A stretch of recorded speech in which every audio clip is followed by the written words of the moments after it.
जालन्यात संचारबंदी लागेल होती, पण ह्या ठिकाणी नाही लागेल होती. जालन्यात जातो की सगळीकडे सिंधी बाजारात आलो, मोबाईल शॉप वगैरे, कपड्याची दुकान म्हणजे अति आवश्यक सेवाच चालू आहे. पण इकडे काही असं सगळीकडे बंदच होतं. मग सिंधी बाजारचा हा इलाका, चप्पलच्या दुकान हे ते सगळं बंद.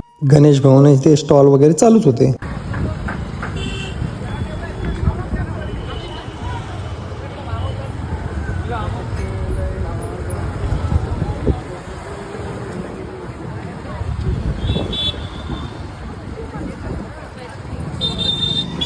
संचारबंदी नुसती जालन्यात मनासाठी, बाकी काहीच नाही, बाकी तर चालूच आहे इकडं.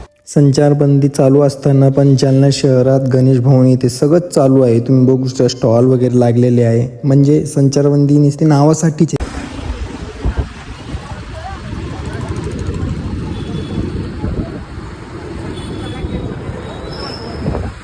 सिंधी बाजारचा हा पट्टा तर पूर्णच बंद होता. फक्त लोक होते काहीतरी, सगळं म्हणजे बंदच होतं.